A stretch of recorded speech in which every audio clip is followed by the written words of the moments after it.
Hello दोस्तों, HP classes में आपका स्वागत है। आज क्लाइमेटोलॉजी की इस सीरीज में हम AIIMS and scope of climatology को स्टडी करेंगे। तो क्लाइमेटोलॉजी के एम्स एंड स्कोप को स्टडी करने से पहले हम ये जान लेंगे कि एम्स एंड स्कोप होता क्या है। तो एम्स का मतलब होता है कि what is the climatology is trying to accomplish, मतलब क्या हमको पढ़ाना चाहती है क्लाइमेटोलॉजी, क्या क्या इसके अंदर पढ़ना है हमको। जैसे आपसे कोई भी कह दे कि आपका एम क्या है, आपका लक्ष्य क्या है, तो आप कहेंगे हमें ये बनना है, वो डॉक्टर बनना है, इंजीनियर बनना है, आईएएस आईपीएस जो भी आपको बनना है। तो उसके लिए आपको क्या क्या पढ़ना पड़ेगा, आप क्या सीखोगे उसमें, ठीक है ना। और स्कोप में आपको बताता है कि जो आपको पढ़ना है क्या क्या पढ़ना है, लेकिन कैसे पढ़ना है, एक प्रॉपर पाथ, एक प्रॉपर स्ट्रेटजी, कौन से पीरियड्स में आप पढ़ोगे कि इस से इस अंतराल में हमें ये कंप्लीट करना है, फिर इस मंथ में हमें ये कंप्लीट करना है। तो एक प्रॉपर पाथ टाइप्स, मतलब एक प्रकार से हो जाता है क्लाइमेटोलॉजी की भाषा में हम बात करें, ठीक है। तो एम्स सबसे पहले हम देखेंगे कि एम्स क्या होता है क्लाइमेटोलॉजी का। तो primary goal of climatology is to study. अब प्राइमरी गोल क्लाइमेटोलॉजी का क्या है, क्या स्टडी कराना चाहता है क्लाइमेटोलॉजी हमको। तो identification, demarcation and distribution of different types of climate, मतलब जो भी आइडेंटिफिकेशन, क्लाइमेट की पहचान किस तरह करें, उसका डिवीजन, और जो डिवीजन हो रहा है उस डिवीजन में डिस्ट्रीब्यूशन किस प्रकार से हो रहा है, जो भी डिफरेंट टाइप्स ऑफ क्लाइमेट हैं उनका, ठीक है। Study the modes of origin of different types of climate. अब डिफरेंट डिफरेंट प्लेसेस पे डिफरेंट डिफरेंट टाइम में, ठीक है, एक ही प्लेस पे डिफरेंट टाइम में, लॉन्ग पीरियड ऑफ टाइम में जो different types of climate origin हो रहे हैं, तो उनका मोड स्टडी करना, किस प्रकार के मोड, उनका जो प्रोसेस है, जो भी उनको एनालाइज करते हैं, ठीक है, उसकी स्टडी करता है, ठीक है। Causes and processes that lead to climatic variations both horizontally and vertically in the world, ठीक है। मतलब जो हॉरिजॉन्टली एंड वर्टिकली वेरिएशंस हो रहे हैं, किसमें, क्लाइमेट में, पूरे वर्ल्ड में रीजन टू रीजन जो वेरिएशंस होते हैं क्लाइमेट में, हॉरिजॉन्टली वेरिएशंस भी होते हैं, वर्टिकली वेरिएशंस भी होते हैं। तो उनके क्या कॉजेस हैं उन वेरिएशंस की, और उन वेरिएशन के जो कॉज हो रहे हैं वो कॉजेस किस प्रोसेस के द्वारा हो रहे हैं, तो इसकी भी इसमें स्टडी होती है, ठीक है। Different elements of weather and climates, the varying combination of which give birth to different types of climate. अब एलिमेंट्स ऑफ वेदर क्लाइमेट जो होते हैं, क्या होता है उनसे, उनका कॉम्बिनेशन होता है, ठीक है। उनका कॉम्बिनेशन में जो वेरिएशंस होते हैं, जैसे वेदर के एलिमेंट्स हो गए, क्लाइमेट के एलिमेंट्स हो गए, ठीक है, इनका कॉम्बिनेशन होता है। डिफरेंट टाइप्स के एलिमेंट्स होते हैं, जैसे कि इंसुलेशन हो गया, टेम्परेचर हो गया, हीट हो गया, मॉइस्चर हो गया, ह्यूमिडिटी हो गई, प्रेसिपिटेशन हो गया। तो ये डिफरेंट टाइप्स ऑफ जो एलिमेंट्स होते हैं वो कॉम्बिनेशन हो गए। अब एक ही प्रकार का कॉम्बिनेशन नहीं होता, प्लेस टू प्लेस जो डिफरेंट क्लाइमेट्स होते हैं, वो डिफरेंट क्लाइमेट कैसे बनते हैं, इन कॉम्बिनेशन जो हो रहे हैं एलिमेंट्स के, उन कॉम्बिनेशन में वेरिएशंस होते हैं। एक ही प्रकार का, एक ही प्रोपोर्शन में, एक ही कॉम्बिनेशन नहीं बनता है हरदम, ठीक है। तो जो भी इन एलिमेंट्स का कॉम्बिनेशन है, उनमें जो भी वेरिएशंस आ रहे हैं, उनसे किस चीज का बर्थ होता है, डिफरेंट क्लाइमेट टाइप्स का। चाहे एक ही प्लेस पे लॉन्ग पीरियड ऑफ टाइम की बात करें तो क्लाइमेट चेंज होता रहता है, जो भी इन एलिमेंट्स के कॉम्बिनेशन में वेरिएशंस होते रहते हैं उनकी वजह से। और अगर एक जगह से दूसरी जगह का क्लाइमेट देखें तो उनमें वेरिएशंस होते हैं। वो वेरिएशंस क्यों होते हैं, क्योंकि जो ये एलिमेंट्स होते हैं इनके कॉम्बिनेशन में क्या होता है, वेरिएशंस होते हैं, इसलिए, ठीक है। तो इस चीज की भी स्टडी कराता है क्लाइमेटोलॉजी। और हम देखेंगे interaction of weather and climate with human society and consequent impact on human activity. अब वेदर का और क्लाइमेट का इंटरेक्शन किसके साथ हो रहा है, ह्यूमन सोसाइटी के साथ। जो भी ह्यूमंस हैं उनके साथ इंटरेक्शन हो रहा है वेदर का एंड क्लाइमेट का। और उन इंटरेक्शन से क्या इम्पैक्ट पड़ रहा है ह्यूमन एक्टिविटीज पर। हम जैसे जो भी क्लाइमेट है, एक तो सबसे पहले हम यहाँ देखेंगे क्लाइमेट जो है, क्लाइमेट कंट्रोल्स करता है किसके ऊपर, ह्यूमन एक्टिविटीज के ऊपर। क्लाइमेट हमेशा डोमिनेंट साबित होता है हम ह्यूमंस के ऊपर। जिस प्रकार का क्लाइमेट होगा हमारी एक्टिविटीज उसी प्रकार से होगी, हमारी दिनचर्या, हमारा कल्चर, जो भी खान पान होगा हमारा क्लाइमेट के ऊपर डिपेंड होता है। ठंडा रीजन होगा तो हमारा रहन सहन उस हिसाब से होगा, हम मोटे कपड़े पहनेंगे, खान पान जो हमारा होगा वो होगा। आप जैसे रेगिस्तान वाले एरिया में देख लोगे, जैसे यूएई में देखोगे आप, तो वहां पर पहनावा अलग होता है, खान पान अलग होता है, इंफ्रास्ट्रक्चर जो लोगों का जो वहां के ह्यूमंस क्रिएट करते हैं वो अलग होता है। तो क्लाइमेट जो है, जिस प्रकार का क्लाइमेट होता है उसी प्रकार से ह्यूमंस की एक्टिविटीज होती हैं। तो यही वो कह रहा है कि जो भी इंटरेक्शन हो रहा है वेदर का और क्लाइमेट का ह्यूमन सोसाइटी के ऊपर, तो उसका किस प्रकार से इम्पैक्ट पड़ता है। डिफरेंट डिफरेंट टाइप्स के क्लाइमेट से जो भी डिफरेंट क्लाइमेट होगा उसका डिफरेंट इम्पैक्ट पड़ेगा किसके ऊपर, ह्यूमन एक्टिविटीज के ऊपर। और जो इम्पैक्ट पड़ेगा उनसे अलग अलग एक्टिविटीज ह्यूमंस के द्वारा परफॉर्म होंगी। अब ये हमने देखा ये कि क्लाइमेट कंट्रोल्स करता है किसको, ह्यूमन एक्टिविटीज को, as well as impact of humans on climate.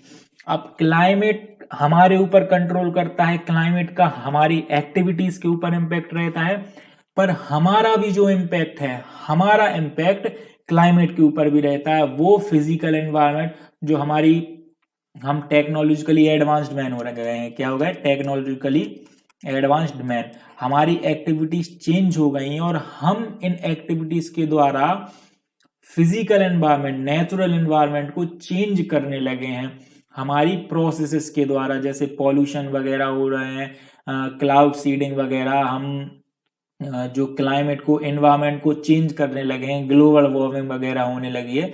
तो जो हमारा भी इम्पैक्ट है क्लाइमेट के ऊपर वो भी इसमें इंक्लूड हो जाता है। तो जो क्लाइमेट का हमारे ऊपर इम्पैक्ट है वो भी इसमें स्टडी होता है, जो हमारा क्लाइमेट के ऊपर इम्पैक्ट है वो भी इसमें इंक्लूड होता है। Also studies the paleoclimates and their reconstruction. अब प्लेयोक्लाइमेट्स का यहाँ पर टर्म आया है तो थोड़ा हम ब्रीफ में देख लेंगे प्लेयोक्लाइमेट होता क्या है। तो यहां पर प्लेयोक्लाइमेट है, paleoclimatology is the study of climates of which direct measurement were not taken as instrumental records only a span tiny part of earth history. The reconstruction of ancient climate is important to understand natural variation and evolution of current climate. Paleoclimatology में होता है कि direct measurement taken नहीं किया जाता है। जो हमने पिछली वीडियो में देखा था जब हमने टाइप्स को स्टडी किया था कि जो भी फिजिकल और डायनामिक क्लाइमेटोलॉजी होते हैं उनमें इन्वेस्टिगेटर्स जो होते हैं वो फील्ड वर्क के द्वारा सर्टेन जो इंस्ट्रूमेंट्स होते हैं उनसे ये डेटा निकालते हैं, जो भी वेदर एलिमेंट्स हैं, वेदर कंडीशंस हैं, उनका एनालाइज करके उनका जो मेजरमेंट है वो निकालते हैं, जिससे क्लाइमेट का हम अंदाज लगाते हैं। लेकिन प्लेयोक्लाइमेटोलॉजी में किसी भी, जैसे अभी 2022 चल रहा है, 2020 और 2021 का जो अर्थ हिस्ट्री का जो किसी भी टाइनी पार्ट का हिस्ट्री के, जैसे 2020 और 21 का हमारे पास क्लाइमेट का रिकॉर्ड है, तो उसी रिकॉर्ड के बेसिस पे हम रिकंस्ट्रक्शन करेंगे एंशिएंट क्लाइमेट को रिकंस्ट्रक्शन करके हम अंडरस्टैंड करेंगे किस प्रकार का नेचुरल वेरिएशन हो रहा है क्लाइमेट में, और उस नेचुरल वेरिएशन को हम अंडरस्टैंड करके हम एवोल्यूशन करेंगे। किस चीज का एवोल्यूशन करेंगे, करेंट क्लाइमेट का। मतलब यहां पर कोई भी फील्ड वर्क, हमें प्रेजेंट क्लाइमेट पता करने के लिए कोई भी फील्ड वर्क की जरूरत नहीं होगी। जो हमारा हिस्ट्री, जो हिस्टोरिकल हमारा एंशिएंट क्लाइमेट होगा उसी को हम एनालाइज करके उसी से हम अंडरस्टैंड करेंगे कि किस प्रकार का किसी पर्टिकुलर एरिया में नेचुरल वेरिएशन हो रहा है क्लाइमेट में और वेदर कंडीशंस में। ठीक है, तो उसके द्वारा हम क्या करंट क्लाइमेट को एनालाइज करेंगे, पहले से ही अनुमान लगा लेंगे कि करंट क्लाइमेट क्या होगा। ठीक है, प्लेयोक्लाइमेटोलॉजी को हमने देखा, और ऑल्सो स्टडीज प्लेयोक्लाइमेट्स, ये हमने स्टडी कर लिया। अब लास्ट पॉइंट हम इसका देखेंगे, स्टडी द वेदर फोरकास्टिंग। अब जो भी वेदर फोरकास्टिंग होता है, पहले से ही अनुमान लगा लेना वेदर का। ठीक है, पहला तो प्लेयो क्लाइमेट्स हो गया, जिसमें भी कोई भी फील्ड वर्क के द्वारा कुछ भी ना करके पुराने जो एंशिएंट क्लाइमेट्स है उसको एनालाइज करके हम करंट जो वेदर क्लाइमेट है वो निकाल लेते हैं। ठीक है, अब वेदर फोरकास्टिंग में पहले से ही, जैसे आप अपने जो भी मोबाइल में एप्लीकेशन है वेदर का उसको खोलते होंगे, तो आज का तो वेदर आपको दिखाता ही होगा कि मिनिमम टेम्परेचर इतना है, मैक्सिमम इतना है, और मौसम कैसा है, क्लाउडी है कि सनी है, कैसा है। और आगे के पूरे हफ्ते का जो वेदर है वो उसमें प्री डिटरमाइंड रहता है, पहले से ही अवेलेबल रहता है कि कल क्या वेदर होगा, परसों क्या वेदर होगा, आगे के 7 दिन कैसा वेदर रहेगा। तो ये वेदर फोरकास्टिंग की स्टडी भी इसमें आ जाती है। जो भी सर्टेन डिवाइसेस होते हैं, जो भी इंस्ट्रूमेंट होते हैं, ठीक है, जो भी सैटेलाइट्स होती हैं, वेदर सैटेलाइट जिसको हम बोलते हैं, वेदर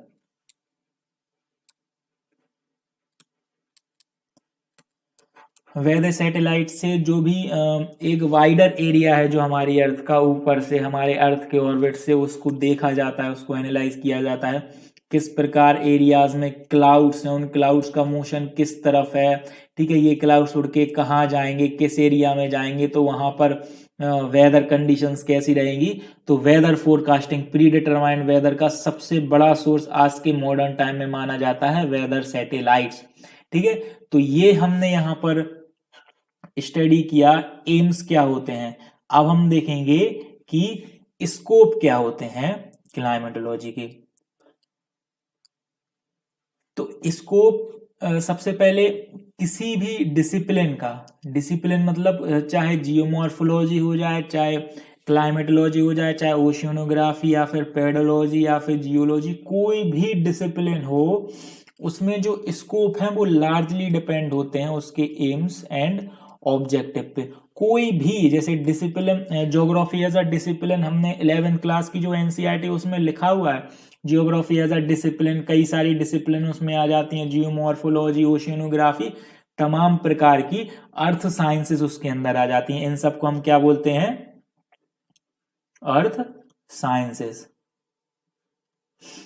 तो उनका जो भी स्कोप है वो लार्जली डिपेंड करता है उसके एम्स एंड ऑब्जेक्टिव पे। अब एम्स से हमने देखा क्या क्या पढ़ना है, ठीक है, क्या क्या जो क्लाइमेटोलॉजी हमको पढ़ाना चाहती है, क्या क्या पढ़ना है हमको क्लाइमेटोलॉजी में। अब वो कैसे पढ़ना है, किन पार्ट्स के अंदर ये जो हमें स्टडी करना है वो इंक्लूड होगा, एक प्रॉपर पाथ क्रिएट कर रहा है स्कोप की, ऐसे ऐसे हमको पढ़ना है, इस पार्ट के अंदर ये सारी चीजें आएंगी। तो आगे हम देखेंगे कि the scope covering all the contents, जो भी स्कोप में कंटेंट्स हो रहे हैं क्लाइमेटोलॉजी में be described through its major branches. ठीक है, जो भी कंटेंट्स हैं, जो भी स्कोप मतलब स्कोप तो हमने देख लिया क्या होता है, कंटेंट्स में सभी सारी चीजें जो हमने पहले देखी, क्या क्या स्टडी करना है, तो वो सारा कंटेंट्स क्लाइमेटोलॉजी की मेजर ब्रांचेस में इंक्लूड है, जो कि है physical and dynamic climatology, regional climatology and applied climatology. तो 3 टाइप्स की, जिसमें फिजिकल और डायनेमिक क्लाइमेटोलॉजी को एक ही पार्ट के अंदर हम डिस्कस कर लेते हैं। ठीक है, और इन पार्ट्स की वीडियो मैं क्लास पहले ही बना चुका हूं, अगर आपको वो देखना है तो मैं लिंक डिस्क्रिप्शन में और आई बटन में वीडियो डाल दूंगा, तो आप वहां पर जाकर विजिट कर सकते हैं। जो 3 टाइप्स की हमने क्लाइमेटोलॉजी को देखा था वहां पर, तो उसमें हमने पढ़ा था फिजिकल या फिर डायनेमिक क्लाइमेटोलॉजी को, रीजनल क्लाइमेटोलॉजी को एंड अप्लाइड क्लाइमेटोलॉजी को। तो वहां पर हम देखेंगे इसमें क्या क्या इंक्लूड होता है। तो सबसे पहले अब हम फिजिकल क्लाइमेटोलॉजी को देखेंगे। फिजिकल क्लाइमेटोलॉजी क्या होता है, तो इसमें एनर्जी एक्सचेंज होता है। कौन कौन सी एनर्जी का एक्सचेंज हो रहा है, जो भी एयर सर्कुलेशन हो गया, एयर सर्कुलेशन हो गया, ठीक है, हीट हो गया, ह्यूमिडिटी हो गया। इन एनर्जी में, ये तीन जो एनर्जी हो गई, इनमें जो भी एक्सचेंजेस हो रहे हैं, तो उन एक्सचेंजेस में, इन एक्सचेंजेस में स्पेटियल एंड टेम्पोरल वेरिएशंस हो रहे हैं। कौन कौन से? स्पेटियल एंड टेम्पोरल वेरिएशंस, मतलब स्थानीय जो और जो अस्थायी परिवर्तन हो रहे हैं, उन वेरिएशंस में, उन परिवर्तन में कौन से फैक्टर्स रिस्पॉन्सिबल है? तो सबसे पहले हमने देखा एनर्जी एक्सचेंज, मतलब एयर सर्कुलेशन हो रहा है, हीट का एक्सचेंज हो रहा है, ह्यूमिडिटी का एक्सचेंज हो रहा है। तो इन एक्सचेंजेस में स्पेटियल एंड टेम्पोरल वेरिएशंस हो रहे हैं, और जो ये वेरिएशंस हो रहे हैं इन एक्सचेंजेस में, तो उनमें कौन से फैक्टर्स रिस्पॉन्सिबल हैं? तो फैक्टर्स हमने स्टडी किया था कि जो भी फैक्टर्स हैं वेदर एलिमेंट्स के, जो भी हीट हो गया, humidity, insulation, air, precipitation, moisture, तो ये सब जो वेदर कंडीशंस हैं, यही फैक्टर्स रिस्पॉन्सिबल होते हैं। तो अब हम डायनामिक क्लाइमेटोलॉजी को देखेंगे, concern with atmospheric motion. Atmosphere का मोशन होता है, इसमें एयर का मोशन होता है, क्लाउड्स का मोशन होता है, ठीक है। Exchange in weather and climatic conditions, अब एक प्लेस से दूसरी प्लेस पर जो एयर का मोशन हो रहा है, जो भी क्लाउड्स का मोशन हो रहा है, वेदर एंड क्लाइमेटिक कंडीशंस का जो मोशन हो रहा है, ठीक है, तो वो इसमें एटमॉस्फेरिक मोशन की स्टडी होती है। अब हम आगे देखेंगे, तो जो मेन कंटेंट्स है फिजिकल एंड डायनामिक क्लाइमेटोलॉजी का, ये क्या कंप्राइज करके रखता है? Global radiation and energy, heat balance को करके रखता है। अब इसमें एनर्जी की बात होती है क्लाइमेटोलॉजी में, तो एनर्जी का बैलेंस, अब जो भी हमारी अर्थ में होता है, जो भी एनर्जी होती है, जो भी आती है जाती है, ये पूरी बैलेंस तरीके से होती है। आप देखते हैं दिन में जो सन की एनर्जी आती है, वो अर्थ को हीटेड अप कर देती है, मतलब गर्म कर देती है पूरे हमारे एटमॉस्फेयर को, और जैसे ही रात होती है तो एक इक्विलिब्रियम क्रिएट कर देती है, जो भी हीट होती है वो रिलीज हो जाती है, ठीक है। तो जो भी होता है एनर्जी में, वो बैलेंस करके रखता है। तो dynamic physical climatology comprise global radiation and energy heat balance. अब इसमें देखेंगे डिस्ट्रीब्यूशनल पैटर्न हो रहा है, हॉरिजॉन्टल एंड वर्टिकल हो रहा है, जो भी टेम्परेचर का डिस्ट्रीब्यूशन हो रहा है, इसको हम आगे स्टडी करना है डीप में। अभी हम ये देख लेंगे कि इसमें हमें ये भी पढ़ना है एटमॉस्फेरिक टेम्परेचर, जो कि डिस्ट्रीब्यूट हो रहा है हॉरिजॉन्टली एंड वर्टिकली, ठीक है। और जो भी फैक्टर रिस्पॉन्सिबल है इस डिस्ट्रीब्यूशन में, जो कि हॉरिजॉन्टली एंड वर्टिकली हो रहे हैं, तो जो भी फैक्टर्स रिस्पॉन्सिबल हैं,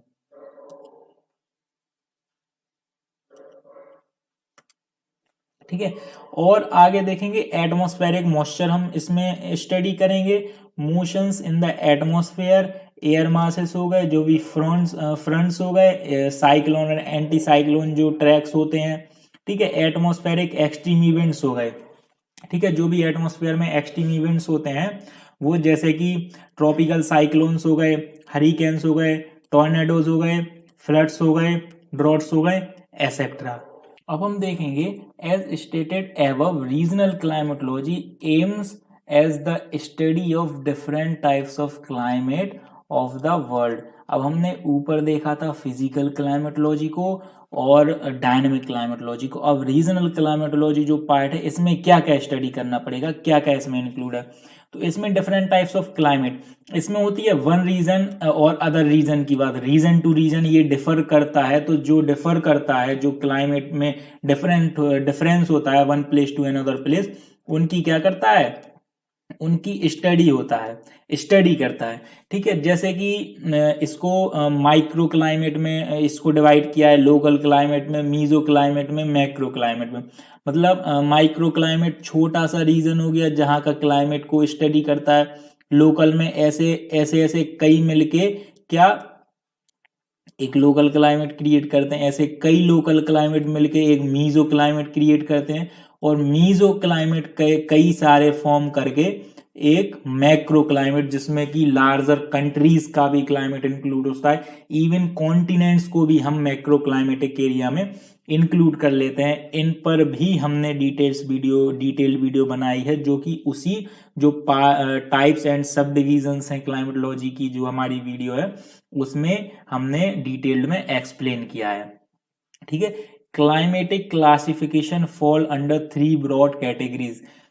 अब रीजनल क्लाइमेटोलॉजी के बेसिस पे हमने क्लाइमेट को क्लासिफाइड किया है 3 ब्रॉड कैटेगरीज में, जो कि जेनेटिक क्लासिफिकेशन है, एम्पिरिकल क्लासिफिकेशन है, and third one is numerical classification. अब इसके अंदर जैसे कि आपने बहुत ही फेमस आपने अपने सिलेबस में देखा होगा, classification of climates by Koppen's climate classification जो नॉर्मली आप देखते हैं, तो वो थॉर्नवेट का भी होता है, ट्रिवार्था का भी जो इम्पोर्टेंट होता है, ये सारे एम्पिरिकल सिस्टम के अंदर आ जाते हैं क्लाइमेट क्लासिफिकेशन में। मतलब जेनेटिक और जो एम्पिरिकल और न्यूमेरिकल क्लासिफिकेशन है, तो उसमें एम्पिरिकल क्लासिफिकेशन के अंदर हम कॉपेंस, थॉर्नवेट और ट्रिवार्था का क्लाइमेटिक क्लासिफिकेशन को स्टडी करते हैं। कॉपेंस के ऊपर मैं अभी कुछ टाइम में डिटेल्ड वीडियो बना दूंगा, जो भी कॉपेंस क्लाइमेटिक क्लासिफिकेशन है, थॉर्नवेट की भी बना दूंगा,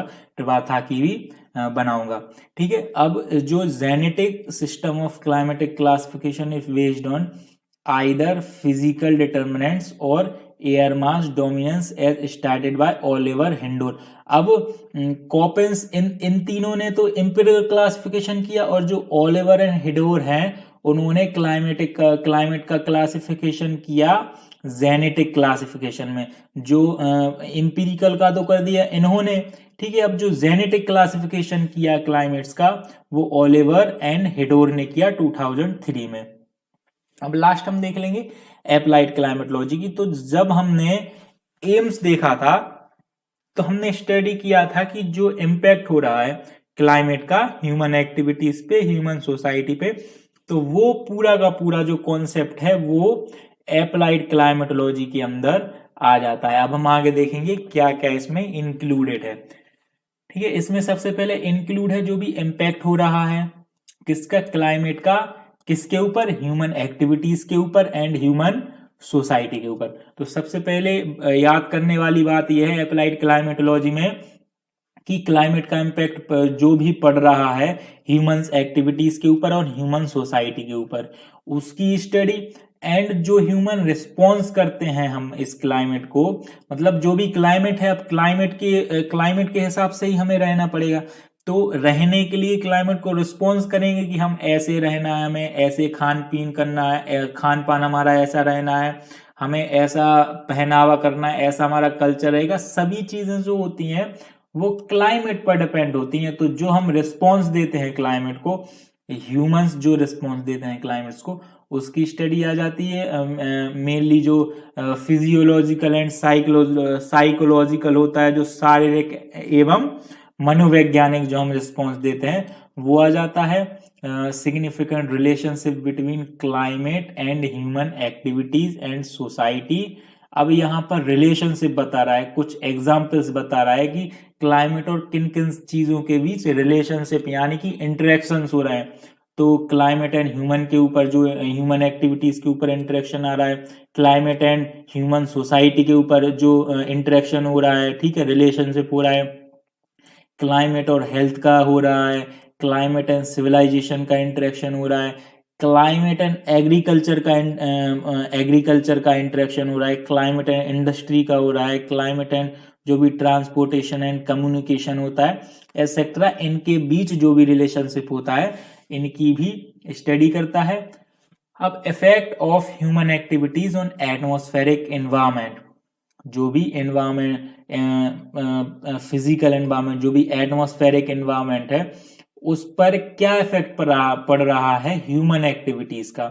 ठीक है। जो कि चेंज हो रहा है, जो भी हमारा ग्लोबल रेडिएशन बैलेंस है, ये जो टर्म है वो एक इंपोर्टेंट टर्म माना जाता है, जिसको याद रखना थोड़ा इंपोर्टेंट हो जाता है कि ग्लोबल रेडिएशन बैलेंस में जो भी चेंजेस हो रहे हैं, जो हमारी एक्टिविटीज हैं, जो ह्यूमन एक्टिविटीज हैं, वो एटमॉस्फेरिक एनवायरमेंट को चेंज मतलब अफेक्ट कर रही है।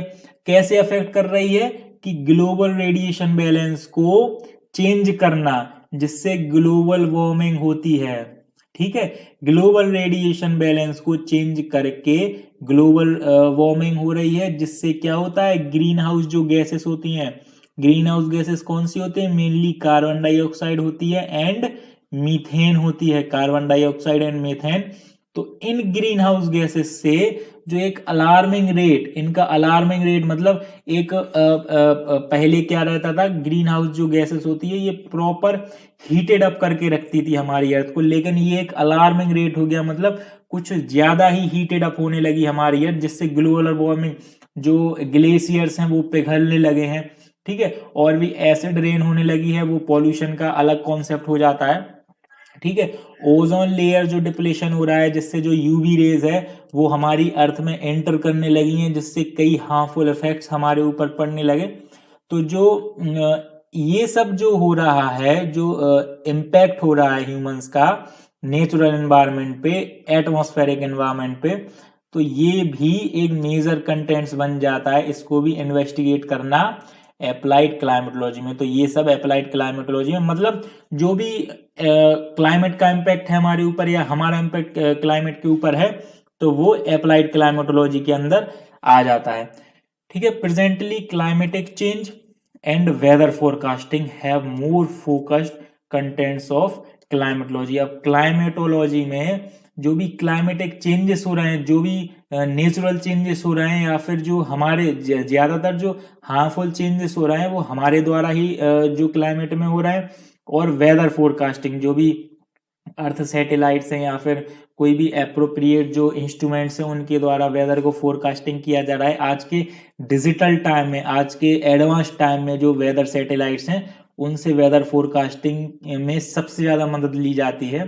ठीक है, तो क्लाइमेटिक चेंज, जो भी क्लाइमेट में चेंज हो रहा है, वेदर फोरकास्टिंग, ये इन पर ज्यादा फोकस होने लगा है आज के टाइम पे। तो ये सारा कंटेंट्स भी क्लाइमेटोलॉजी में आ जाता है। तो I hope you like this video. If you like then press the like button, and अगर आप हमारे चैनल पर नए हैं तो हमारे चैनल को सब्सक्राइब कीजिए। Thank you.